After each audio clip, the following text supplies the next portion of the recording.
바이블 언박싱. 네, 청년분들 다들 잘 지내셨나요? 정말 오랜만에 우리 바이블 언박싱으로 만나는데 이제 드디어 에스겔까지 진입을 했습니다.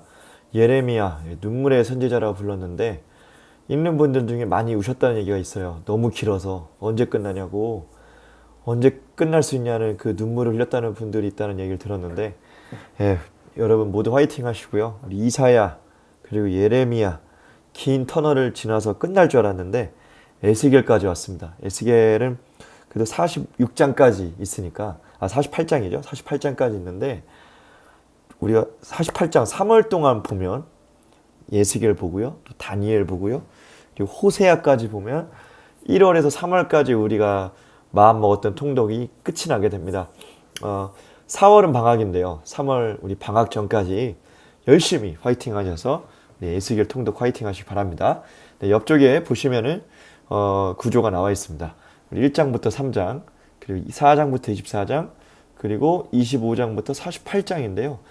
특별한 걸 하나 제가 말씀드리자면 에스겔서는 1장부터 32장 정도까지는 계속 그냥 징조, 심판, 징조, 환상, 심판 이런 내용이고요. 33장부터 48장까지는 회복의 내용입니다. 새 예루살렘이 어떻게 건축되는지, 새 성전에 대한 환상이 어땠는지를 보여주는 책인데, 제가 팁을 하나 먼저 드리자면 에스겔서는 신약에 있는 맨 마지막 책이죠. 요한계시록과 가장 비슷한 책입니다. 에스겔과 요한계시록 같이 읽곤 하거든요. 이렇게 서로 대조하면서 맞춰가면서 읽는데, 여러분 이번에 에스겔서를 읽어보면서 하나님의 계시와 하나님의 환상이 요한계시록이 어떻게 나타나는지까지 좀 발견하시면 더 재밌을 것 같은데, 이건 너무 어려우니까 일단은 읽는 것에 우리가 좀 더 목표를 두고 이제 들어가도록 하겠습니다. 자, 그럼 에스겔이라는 인물 한번 볼까요? 에스겔이라는 인물은 이름의 뜻이 뭐냐면 하나님께서 힘을 주신다라는 뜻을 갖고 있어요. 제사장입니다. 예레미야와 같은 신분으로, 제사장 신분으로서 하나님의 말씀을 맡았던 사람인데, 이 사람은 예레미야는 눈물을 뿌렸던 사람이라면 에스겔은 비전을 외친 사람이에요.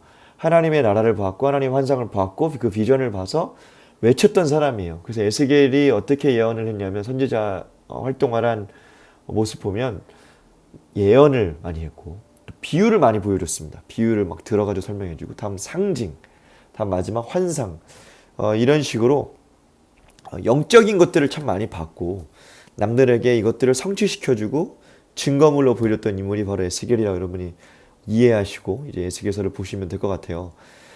이 사람이 활동했던 때는 2차 포로, 그러니까 기원전 597년에 2차로 포로로 끌려가서 활동을 하게 됐는데, 참 재미있는 건 뭐냐면 이 에스겔이라는 선지자는 선별적 침묵 기간을 거쳐했던 사람이에요.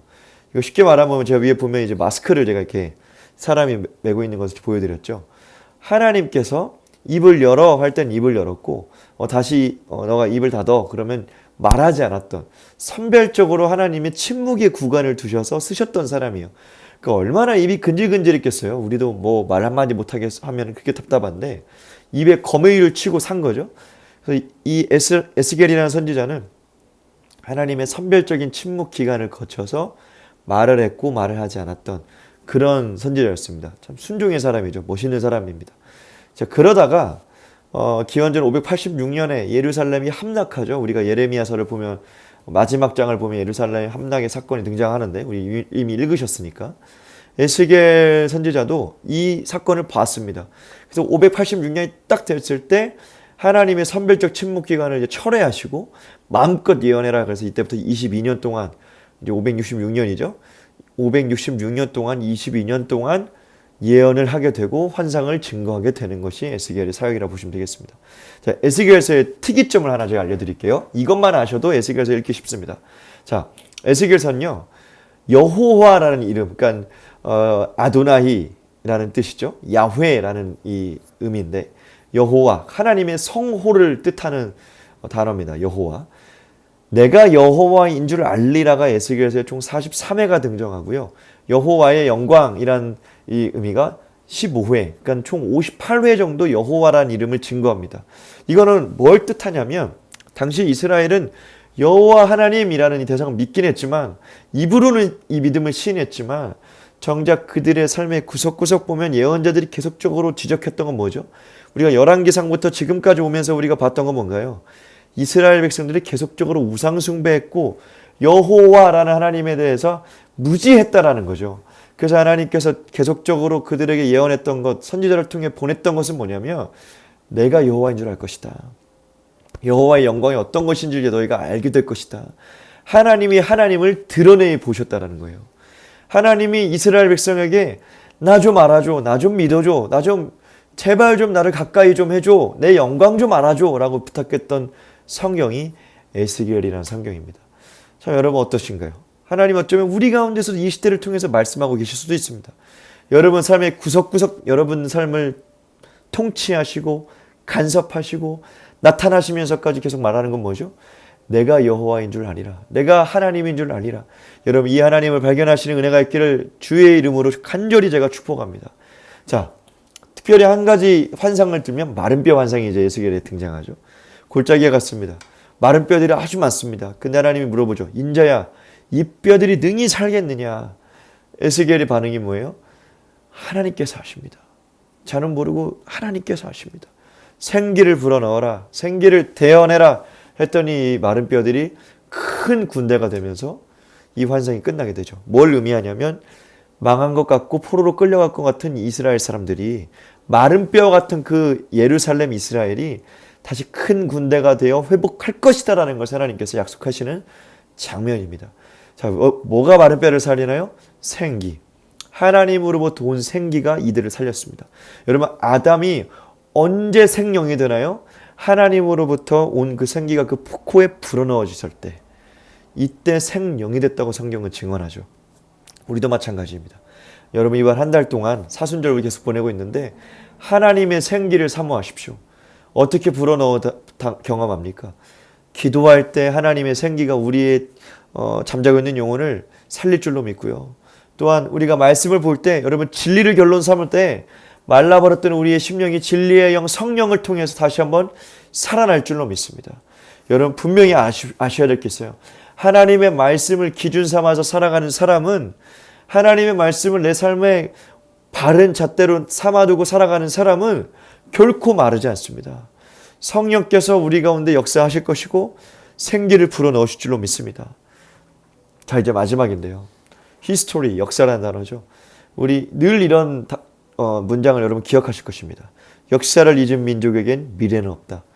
참 우리가 되뇌어야 할 이제 그런 문장이죠. 3.1절이 되든지 8.15가 되든지 우리의 일제강점기 치하 때 그 광복의 영광을 받던 우리의 위인들이 했던 그 말이죠.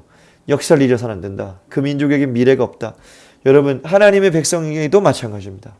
하나님의 백성이 예레미야도 그렇고 오늘 우리가 이제 읽었던 에스겔도 그렇겠지만 계속 하나님이 예언하시고 환상하시고 비유를 드시면서 역사 속에서 하나님이 어떻게 일하실지를 보여줍니다. 근데 재밌는 건 뭔지 아세요? 인간이, 이스라엘 백성이 그 하나님의 예언의 말씀이 따당 주어졌던 그 역사를 같이 살아갔을 때 하나님의 영광을 봤다라는 거예요. 하나님의 손길을 경험했다라는 거예요. 사랑하는 청년이 여러분, 우리가 2022년 3월을 살아가죠. 수많은 이슈가 있습니다. 특별히 요즘 러시아와 우크라이나의 전쟁도 있고, 제가 오늘 이 촬영하는 날이 대선 이제 투표하는 날이었는데, 이제 대선에 이제 내일이 되면 누가 될지도 우리 대통령이 될지 모르지만 그 역사의 방점을 찍는 것은 하나님의 말씀입니다. 다시 반복되어서 역사하신 하나님의 예언의 말씀입니다. 여러분 그때 우리가 해야 될 태도는 뭐죠? 그 예언의 말씀, 하나님의 손길을 계속적으로 보는 것입니다. 역사를 잊는 것이 아니라 되뇌이는 것입니다. 아, 우리의 믿음의 선배들이, 이스라엘 백성들이 이렇게 망했지, 이렇게 끝났지, 그것을 되뇌이면서 하나님의 약속을 붙들고 이 땅을 살아갔을 때 구별되어 살아가는 것입니다. 아멘이시죠? 거룩을 향해 몸부림치며 살아가는 것입니다.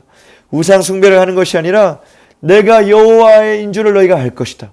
여러분 그 하나님을 발견하시는 이 한 달이 되시기를 주의 이름으로 축복합니다. 두고 보십시오. 기도하는 자가, 말씀을 보는 자가 하나님을 더 깊이 만나게 될 줄로 믿습니다. 하나님과 더욱더 가까워지시기를 주의 이름으로 축복합니다. 자, 에스겔 성경 언박싱 끝납니다. 여러분 통독서 여러분 초청합니다. 함께 저와 함께 말씀을 봅시다. 아멘.